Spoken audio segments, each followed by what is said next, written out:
Galera, sejam bem-vindos aqui a mais um vídeo. No vídeo de hoje, galera, eu vou estar falando para vocês o top 5 melhores personagens do modo PVP. Sim, os 5 melhores personagens do PVP, independente deles qual seja. Tá? Os vídeos que vão passando ao fundo serão vídeos que eu já tenho gravado, tá? E vou falar por cima exatamente tudo certinho. Mas o que vocês têm que entender é o seguinte: dos 5 personagens, cara, do PVP, quais que são bons, quais que são Tier S, quais que são metagame atual, e quais são duas menções honrosas que eu vou estar falando para vocês. Mas serão top 5, os 5 melhores. Então, depois da vinheta, bora pro vídeo!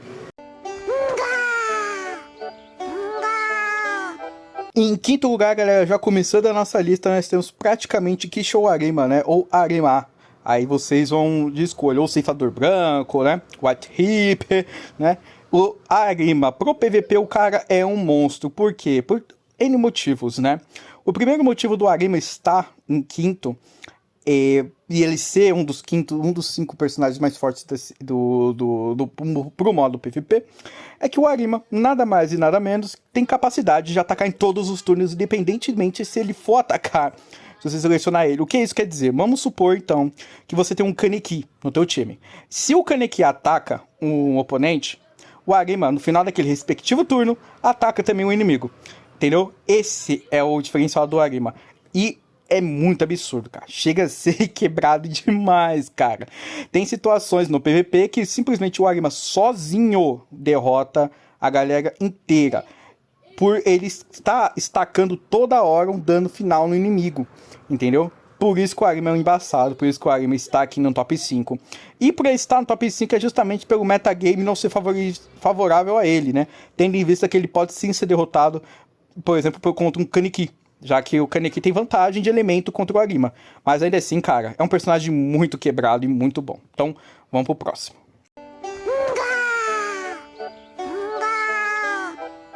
E galera do céu, aqui a gente tem simplesmente Kinoe Shinohara. Sim, cara, Shinohara em quarto lugar, tomando a posição de um personagem que vai estar na menção honrosa, que é, né, não vou falar ainda na menção honrosa, mas vamos falar um pouco do Shinohara. Por que o Shinohara está nessa exatamente posição em quarto lugar na frente do Arima? Tá, vamos lá. Um cara que dá escudo numa arena é muito absurdo, sim, de fato, de longe, assim, um cara chega a ser ridículo. Ele acaba dando escudo pro seu aliado, ou pro seu time inteiro, inclusive no turno 1, se você acabar upando a habilidade dele até o nível 3. A habilidade que eu falo no limite dele. O limite 3 dele, o Shinohara dá escudo pro time. E isso é quebrado de um nível absurdo. Porque até você quebrar aquele escudo, fica ridiculamente difícil de derrotar esse cara, tendo em vista que, né, o Shinohara, ele é um personagem, né, que é mais um tanque, mas, cara, é funcional demais, tá certo? O Shinohara é muito absurdo, ele tem um dano muito da hora, uma resistência muito absurda, ele tem o fator de escudo muito alto, ele tem um HP extremamente, absurdamente ridículo de alto, né?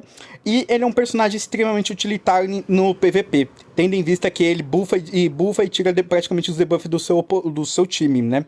Fazendo com que, né, o Shinohara, em questão, ele consegue aumentar o dano que o seu time vai causar no oponente e ele diminui o dano que ele e o seu time vai receber. E isso é muito absurdo, né? Shinohara em quarto lugar, mais do que merecidíssimo, cara, porque é um personagem muito forte. Então, bora pro próximo. Galera, em terceiro lugar, nada mais e nada menos do que ela, a musa do jogo atual, Rise Kamichiro, ou Rize, sei lá. Rise Kamichiro é a top 3 do momento atual no modo Arena, porque ela é uma personagem metagame atual, ela tem vantagem com a porrada, tem vantagem principalmente contra o Arima, o que é um personagem muito poderoso. Então, você tirando o Arima do jogo, você praticamente já sai na vantagem, porque ela causa muito dano, ela tem um alto poder de destruição muito absurdo, né? E além do mais, né, tem aquele charme de ser uma personagem feminina muito absurda de forte, cara. É uma personagem que causa muito dano em pouco tempo. É uma personagem que causa muito dano em pouco tempo. Uma Ryze bem upada é sinônimo de desespero. Tem situações, inclusive, que a Ryze sozinha, essa sim, gente, essa sim, sozinha pode ganhar, por exemplo, de um Kaneki. entendeu? A Ryze sozinha contra um Kaneki no X1, a Ryze tem chance de ganhar, porque ela, aspas, tem uma habilidade que só ela tem no momento, né? Que é a habilidade, quando a Ryze tem menos de 50% de HP, ela começa a ter uma esquiva aumentada, ou seja, ela começa a se esquivar de ataques, fazendo ser cada vez mais difícil acertar a personagem em questão. Então Ryze, mais do que merecidíssimo, está, né, nesta posição, sendo uma personagem muito legal, muito usável, muito divertido de jogar, né? Os combos dela é muito legal, é uma personagem muito completa. E, cara, mais do que merecidíssimo, ela está aqui no nosso top 3, né? Medalha de bronze para a Ice. Então, vamos para a medalha de, né? De prata, né? Galera, alguém tinha dúvidas? Sim, né? O Kaneki de cabelo branco é o nosso segundo melhor personagem de PVP atualmente no jogo, cara. É de longe um dos melhores personagens do game. Tá certo que os 5 que eu falei são excelentes, né? Os 4 que eu falei são excelentes, mas o Kaneki, cara, ele é muito foda, ele é muito absurdo. Como eu disse, ele tem situações sim que ele perde para a Izzy no X1, mas a Arise tem que estar muito bem upada. Ao contrário do Kaneki, que para vencer do Arise, ele não necessariamente precisa estar muito bem upado. Ele só tem que estar upado. Então o Kaneki, cara, ele sozinho, ele é muito absurdo. Mas com um elenco, com um time ali que consegue fazer escudo para ele, por exemplo, o próprio Shinohara, que é um absurdo, né, que é um personagem excelente para quem quer fazer a arena. O Kaneki, ele é fundamental num time desse, porque aí acaba que ele tem a durabilidade, uma resistência e um escudo absurdo, e começa a causar um dano acumulativo praticamente. É um cara que, cara, se ele estiver ali, ele ganha, entendeu? Normalmente, nas arenas PVP, o pessoal tem tendência a derrotar o Kaneki primeiro, antes do Arima, pra vocês terem uma noção da situação. Porque se deixar o Arima vivo, ele vai causar dano e vai ser chato, mas tudo bem. Mas se você deixar o Kaneki vivo, ele vai matar o teu time inteiro. Esse é o problema. E, né, só que o problema é aquele negócio. O Kaneki, ele tem uma fraqueza muito alta com o personagem que tem no game atual, e isso acaba afetando um pouco o Kaneki em si. Mas se a gente levar em consideração, tirando essa fraqueza, o Kaneki seria de fato o personagem mais forte do jogo, né? Tanto que ele era o personagem mais forte do jogo até a chegada de um novo aí, que inclusive está na primeira posição. Então, medalha de prata pro Kaneki Ken de cabelo branco, né? Então, vamos pro primeiro lugar, que é surpresa de 0 pessoas. Então, já volto. Primeiro lugar, não tem pra onde fugir, cara. Não tem pra onde fugir, não dá, não tem melhor. Juzo Suzui é o nome dele. O Juzo, ele tem ataque em área. Todos os ataques dele é praticamente em área. Ele tem a habilidade que ele faz um dano acumulativo no oponente. Ele marca o oponente. E aquele oponente que foi marcado, ele começa a aumentar o dano. No entanto, aí que tá o segredo. Ele ataca em área. Atacando em área, todos os 4 oponentes irão receber esse dano marcado. Ou seja, o Juzo, cada vez que ele bater, ele vai aumentando o seu dano incansavelmente, sendo praticamente o melhor DPS suporte do game. Chega a ser estranho isso, mas é, cara. E é um absurdo, entendeu? Então o Juzo, mais que merecidíssimo, cara, está aqui em primeiro, tá? Outro fator importante também do Juzo é que ele calma aí, gente. Minha voz. É o seguinte, galera. O Juzo, um dos outros fatores mais importantes é a atual metagame atual. No atual meta, você tem o Kaneki, você tem a Arise, você tem o Uta e você tem o Arima, né? Esses são os caras do metagame atual. E o Juzo, por ser o Juzo e por aquela habilidade, por ele ser da categoria skill, ele já tem vantagem absurda contra esses caras. E a desvantagem dele, tecnicamente falando, seria do Arima. Só que o problema é, o Juzo bate em área, então ele mataria o Arima no confronto, entendeu?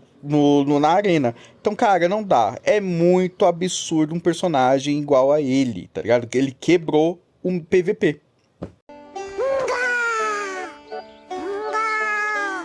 Bom, galera, vindo aqui só, né, depois do nosso top 5, só pra falar os 2 personagens que seriam as menções honrosas, né? E quais personagens seriam esses aí? No caso, a Hinami Fuigat, tá?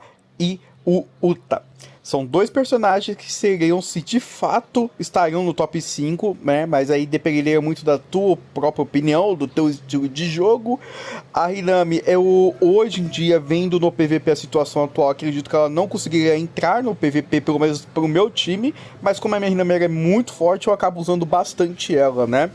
E o Uta, ele é circunstancialmente bom, mas não necessariamente obrigatório ter um Uta no time, tá? Então, isso é interessante demais saber, porque ele é muito bom pra campanha, ele é muito bom pra World Boss, ele é muito bom pra tudo, né? Como eu já falei.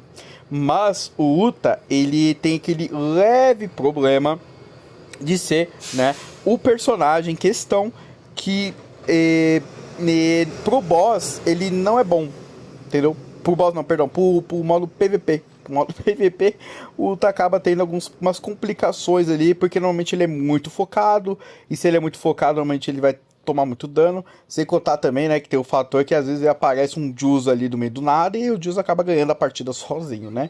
A Hinami, ela tem o fator de cura, o que ajuda muito, né, então é isso, cara.